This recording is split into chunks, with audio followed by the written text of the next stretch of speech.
This is Catholic Daily Reflections for Monday of the 31st week in Ordinary Time. Today's reflection is entitled, The Reward of Eternal Glory. When you hold a lunch or a dinner, do not invite your friends or your brothers or sisters or your relatives or your wealthy neighbors, in case they may invite you back and you have repayment. Rather, when you hold a banquet, invite the poor, the crippled, the lame, the blind. Blessed indeed will you be because of their inability to repay you. Is Jesus telling us that it is sinful to invite friends and family to a dinner party? Certainly not. He is teaching us about something much deeper. Throwing a dinner party for others is good when our motive is love. But if the goal of the dinner or any other act of charity is vainglory, then the vanity we achieve from such an act is the payment we will receive. Sadly, the payment of vainglory is sought and obtained by many in various ways. Jesus' lesson teaches us that our only motivation for the good we do should be the humble and hidden motive of loving service.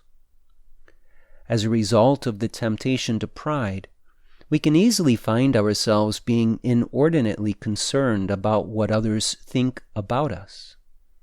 Holding a lunch or dinner for friends, family, and your wealthy neighbors is simply an illustration of the sin of pride at work. Within this context, Jesus is speaking about a person who performs some act for the sole purpose of building up their self-image and obtaining praise and flattery from others. This form of glory is truly vain in that it is not only worthless to the good of the soul, it is also damaging. Why do you do what you do? Are your good actions done so that others will see and praise them? Do you go out of your way to show people how good you are? Are you overly concerned about the opinions of others? If the answer to any of these questions is yes, then you might be struggling with pride more than you realize. On the contrary, are you content with doing some good deed that is hidden from the eyes of others? Can you take delight solely in helping others, even if no one knows about it? Are you motivated to serve and give of yourself for the exclusive reason that you want to make a difference in the lives of others? This is what Jesus means when he says you should hold a banquet for the poor, crippled, lame, blind, and everyone who is unable to repay you. In other words, when you are not able to receive the reward of vainglory, that is good. This must be your goal. Reflect today upon how strong your desire for notoriety is.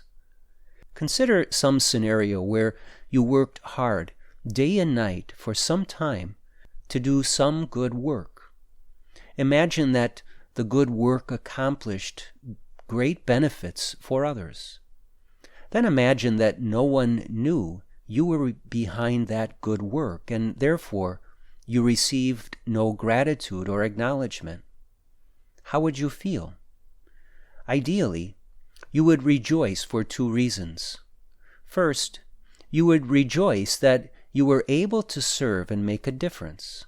Second, you would rejoice that God and God alone was aware of your act of charity. When God sees our goodness and selfless service, he puts himself in debt to us in a certain sense. The debt that God takes on is his gratitude and love, which are expressed to us through eternal rewards of his making. Seek to obtain these eternal rewards by striving to serve in the most hidden and humble ways possible. Those rewards infinitely surpass the fleeting rewards of vainglory. Let us pray. Most glorious God, you came to earth to suffer and die.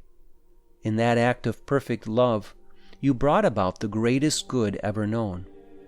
You offered this holy service of love in the most hidden and humble of ways. as a result, you are now glorified forever.